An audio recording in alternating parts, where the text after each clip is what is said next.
उत्तराखंड के जंगलों में इस बार फिर भयानक आग लगी हुई है। पिछले साल इस आग में राज्य के जंगलों का करीब 172 हेक्टेयर इलाका चपेट में आया था, जबकि इस साल अभी तक अप्रैल के शुरुआत तक ही 1290 हेक्टेयर इलाका आग में खाक हो चुका है। लगातार कई इलाकों में जंगल दिन रात धधक रहे हैं। इस आग में उत्तराखंड की वन्य संपदा को भयानक नुकसान पहुंचा है। बीते 48 घंटे में ही जंगलों में 40 से ज्यादा जगहों पर नई आग की घटनाएं सामने आई हैं और इस तरह राज्य में अब तक जंगलों में आग की करीब 1000 घटनाएं होने वाली हैं।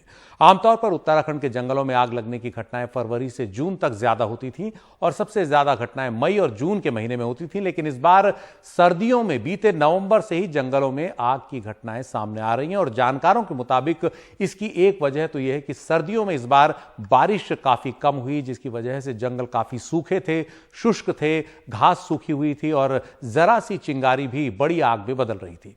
और आग लगने की जो अधिकतर घटनाएं हैं उनके पीछे कहीं ना कहीं मानवीय गतिविधियां ही हैं, ये भी जानकार कह रहे हैं। खुद आग नहीं लगती, कोई ना कोई उसे लगाता है, चाहे वो वन फॉरेस्ट गार्ड्स हों जो एक तरह से फायर लाइन क्रिएट करते हैं, लेकिन उनकी गलती से या उनकी लापरवाही से आग बड़ी हो जाती है और आम लोग भी कई बार इस तरह की आग घटनाओं की वजह बनते हैं। उत्तराखंड के वन विभाग के पास 174 वॉच टावर हैं, 1437 स्टेशन हैं आग की घटनाओं पर निगाह रखने के लिए। आग बुझाने में ये लोग जुटते भी हैं, ये सब मदद में आता। 12,000 से ज्यादा लोग बताया जा रहा है कि आग बुझाने की घटनाओं में लगाए गए हैं वन विभाग की तरफ से, लेकिन ये सब काफी नाकाफी दिख रहा है जिस तरह से आग की घटनाएं लगातार बढ़ रही हैं। हम आपको तस्वीरें दिखा रहे हैं अलग अलग इलाकों से। सकलाना पट्टी है टिहरी की, यहां भी आग लगी है। विश्वेश्वर दत्त सकलानी, जिनको वृक्ष मानव कहते हैं, उन्होंने एक बड़ा जंगल लगाया, वो भी इस आग की भेंट चढ़ गया। नैनीताल में आग लगी है, पौड़ी के जंगलों में आग है।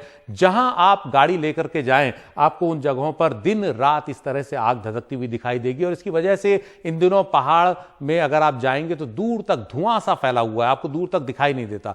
हमारे साथ दो खास मेहमान हैं। वरिष्ठ पत्रकार त्रिलोचन भट्ट हमारे साथ हैं। त्रिलोचन जी, किस वजह से आग की घटनाएं इतनी ज्यादा हो रही हैं और ये बेकाबू होती जा रही हैं? हाँ सुशील जी, आग की घटनाओं का तो वैसे मुख्य कारण जो है ना, वो मानवीय ही माना जाएगा। कल मैं टिहरी से देहरादून आ रहा था तो हमें कम से कम 30 से ज्यादा जगहों पे हमें आग लगी हुई दिखाई दी। इसके अलावा जो है, जो दुर्गम क्षेत्रों में जहां लोग नहीं हैं, वहां भी कई बार आग की घटनाएं होती हैं। तो सब ये माना जाता है कि ऊपर से यदि पत्थर गिरता है और चिंगारी उठती है तो चीड़ के जंगल खासकर उनमें ज्यादा आग लगती है। लेकिन मुख्य रूप से आप देखेंगे सड़कों के किनारे किनारे हर जगह आग लगी हुई है। तो वो कुल मिला के मानवीय घटनाएं, लापरवाही है जी। जी, और जो वन विभाग है वो कर क्या रहा है? ये नवंबर से चीजें सामने आ रही हैं इस तरह से, वन विभाग ने क्या किया अभी तक? अच्छा, वन विभाग जो है आमतौर पर इनका औपचारिक फायर सीजन जो है ना 15 फरवरी से शुरू होता है। उससे पहले बड़े बड़े दावे होते हैं, ये कर दिया वो कर दिया, लेकिन होता कुछ नहीं है। हाल ही में मुख्यमंत्री जी ने जो है 10,000 वन प्रहरी नियुक्त करने की घोषणा की थी,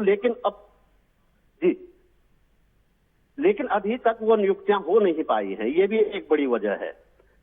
जी, हमारे साथ जी हमारे साथ वरिष्ठ फोटोग्राफर और हिमालय के बड़े जानकार अनूप साहा जी भी हैं।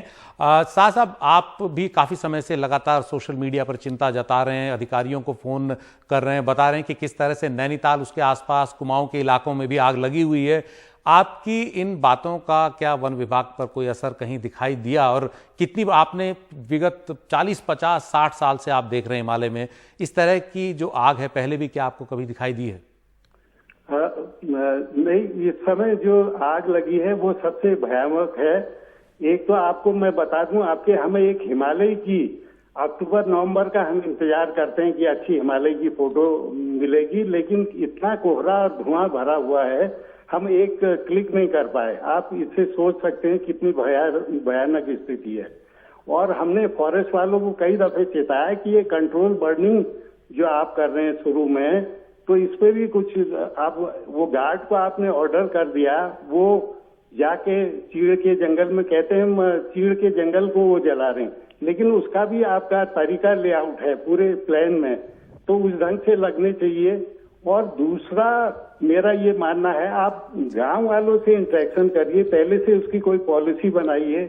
आपके पास आग के बुझाने के संपूर्ण साधन होने चाहिए।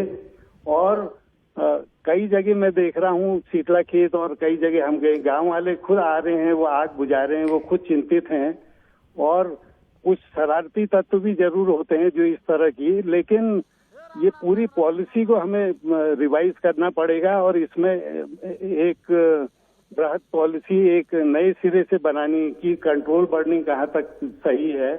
और उसके बाद जो ये आगे लग रही है, देखिए बहुत ड्राई, मैं अभी तुंगनाथ की तरफ भी गया, कई जगह गया, सब जगह बहुत ड्राई स्पेल है, नदियां सूख रही हैं, पिंडर को आप पार कर सकते हैं, कोसी रिवर में इतना कम पानी रह गया है और सब जगह हाहाकार मचा है। और एक माचिस की तिल्ली भी कहीं से लग गई, पूरे जंगल जल रहे हैं। नैनीताल में हमने आजकल रोज यहाँ के स्वीपर्स को और इनको टोक रहे हैं कि ये पत्तों के ढेर बांच के लीफ सेड हो रहे हैं तो उसमें आग लगा दे रहे हैं। अब वो हवा चली जंगल में भी पकड़े जा रहे हैं।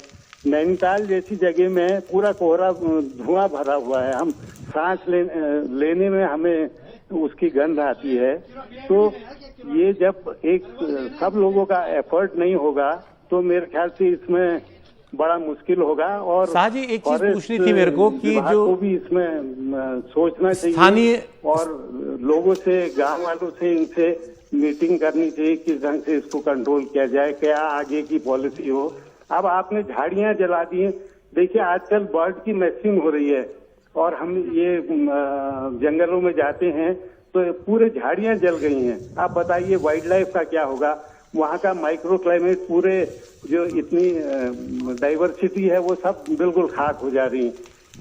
इवन चीड़ के, मेरा तो ये भी मानना है, चीड़ के जंगलों में जो और एसोसिएट्स हैं उसके संग अगर आग नहीं लगी हो, उसके टाफल है, घिंगारू, इसालू, कई तरह की झाड़ियां उसमें भी उगती हैं, लेकिन जो आग लगने के कारण ये सब नष्ट हो जा रही। फिर दूसरा ये पिरूल वगैरह का बीच में चला था कि उसका हम उपयोग करेंगे और ये करेंगे, तो आग लगाना कोई समाधान नहीं है और हमें साधन भी जुटाने पड़ेंगे। अगर कहीं आग लगी तो उसको हम कैसे बुझाएं, उनके पास न प्रॉपर जो डेली वेजेस, और ये मैं देख रहा हूँ वो प्रॉपर नाइलॉन के कपड़े पहन के जंगल में मैंने डांटा कईयों को, वो पहन के वो आग बुझा रहे हैं। उनको दिन रात काम कर रहे हैं, उनको खाने की फैसिलिटी नहीं है, उनको कोई पानी देने वाला नहीं है, तो उनकी भी हमें चिंता करनी पड़ेगी जो इस काम में लगे हुए हैं जी जान से।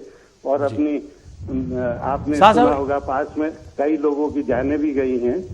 जी, एक चीज जो गांव के स्थानीय ग्रामीणों की एक भूमिका होती थी पहले जंगलों में आग बुझाने को लेकर, मैंने भी देखा बचपन में गांव के लोग मिलकर आगे आ जाते थे अगर जंगल में कहीं चिंगारी धधकने लग जाए तो। अभी क्या स्थिति है, ग्रामीण क्या अब उतने ज्यादा आगे सामने नहीं आते हैं या वन विभाग की नीतियों की वजह से वो अब जंगलों से दूर हो गए और ऐसी आग घटनाएं बढ़ती हैं? नहीं, जैसे मैंने कहा कि ये तो जरूर है, हम उनसे इंटरेक्शन गांव वालों से नहीं करते हैं, वो सोचते हैं वन हमारा नहीं है।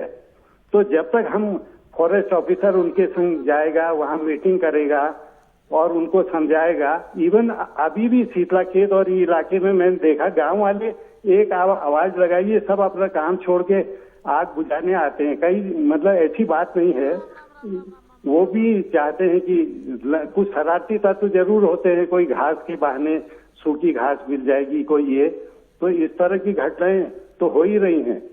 लेकिन ये बहुत चिंता का विषय है, हर दृष्टि से हमें इसमें सोचना पड़ेगा और नई पॉलिसी बनानी पड़ेगी। क्योंकि पहले ये कहीं नहीं लिखा गया है कि आप जंगल को सीधे आग में हवाले कर दें। उसमें भी फायर लाइन पहले कटती थी, आप बिल्कुल नहीं कटती हैं। फायर लाइन प्रॉपरली कटें, जो वहाँ पे झाड़ियां हैं उसको किसकी उपस्थिति में जलाई जाए, क्या जाए, ये सब लेआउट है। लेकिन जी शुक्रिया साहब, ये बड़ा मुद्दा है, इस पर और ज्यादा विचार विमर्श की और ज्यादा इसके विश्लेषण की जरूरत है। लेकिन ये जो तस्वीरें हैं ये सत्य हैं, ये बता रही हैं कि जंगल किस तरह से दिन रात इन दिनों आग के हवाले हैं और कहीं ना कहीं प्रशासन इसके आगे बौना नजर आ रहा है, इसके आगे बेबस नजर आ रहा है। राज्य के जंगलों में इन आग की बढ़ती घटनाओं पर राज्य के नए मुख्यमंत्री तीरथ सिंह रावत का क्या कहना है, वो क्या कर रहे हैं, आइए सुनते हैं। बनागनी की घटनाओं को हम गंभीरता से ले रहे हैं। मैंने आज ही माननीय केंद्रीय गृह मंत्री जी से बात किया कि गंभीर स्थिति है, उसको निपटने के लिए हमें 2 चॉपर की आवश्यकता है, जो तत्काल माननीय गृह मंत्री जी ने हमको उपलब्ध कराए हैं और आज ही वो हमारे प्रदेश के अंदर आए हैं और निश्चित है कि उससे हम लोग आग में काबू पाएंगे और आम जनता को निजात दिलाएंगे। तो राज्य के मुख्यमंत्री थे तीरथ सिंह रावत, गलती से त्रिवेंद्र सिंह रावत नाम उनका चला गया। तो आए हैं, अभी समय कम हुआ है, काफी सारे काम हैं, उसमें एक बड़ा काम ये भी उनके सामने है कि किस तरह जंगलों की आग से वो निपटें। वक्त एक ब्रेक का।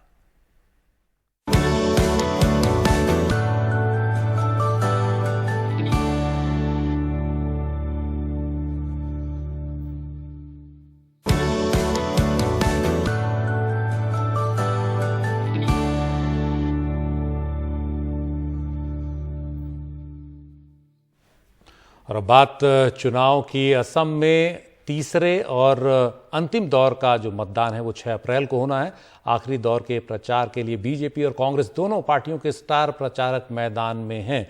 कल प्रधानमंत्री मोदी ने तामुलपुर में रैली की। ये इलाका बोडोलैंड के अंतर्गत आता है और यहां बीजेपी की चुनौती ज्यादा बड़ी है। लोअर असम की इन 40 सीटों पर बीजेपी ने पूरी जी जान लगा दी है। हमारे सहयोगी रत्नदीप चौधरी की ये रिपोर्ट देखिए।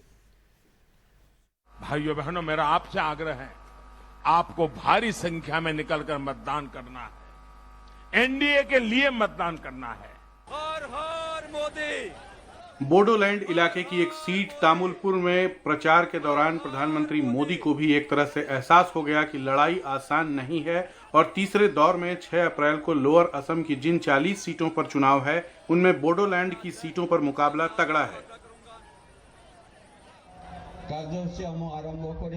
अल्पसंख्यकों के दबदबे वाले लोअर असम में पिछले साल के बोडोलैंड वाले चुनाव नतीजों के दोहराए जाने का इंतजार हो रहा है। No, there is no any close, the battle. It's very clear that we are going to gain the mandate of the people of Assam. Pramod Bodo के समर्थक, जिनमें से ज्यादातर बोडो ही हैं, कह रहे हैं कि उन्होंने बीपीएफ को वोट दिया, लेकिन करप्शन की वजह से उनको यूपीपीएल में ही विकल्प दिख रहा है। মানে পাব্লিকত যেরকম কাম কৰিব এইটো ভাবিছিল, কিন্তু পাব্লিকত আমি কিলা কাম কৰা নাই। 2-3 মাহত যেরকম কাম কৰি দেখি আছে, আমি এই কারণে আমাৰ ইউপিপিএলৰ সাপোর্ট কৰিছে। তাকে ষ্টেটৰ বিজেপি সরকার আছে, তামাৰ লগত থাকি মানে কাম কৰাটা মানে। बोडोलैंड में 30% से ज्यादा वोटर बोडो हैं, जबकि जो गैर बोडो हैं उनमें से 40% मुस्लिम हैं। कांग्रेस और अजमल हग्रामा मोहिल्लरी के बीपीएफ के साथ जुड़कर चमत्कार की उम्मीद कर रहे हैं। 2016 में बीपीएफ ने इस इलाके की सभी 12 सीटों पर जीत हासिल की थी। इनमें से 4 सीटों पर दूसरे फेज में वोट पड़ चुके हैं। इस बार भी टफ है इलेक्शन, बीजेपी का साथ और यूपीपी का साथ हमारा डायरेक्ट फाइट होगा। बीपीएफ ने बीटीसी का 12 सीट पूरा आ जाएगा, यूपीपीएल एक भी नहीं मिलेगा, बीजेपी भी एक भी नहीं मिलेगा। रत्नदीप चौधरी की रिपोर्ट, एनडीटीवी इंडिया।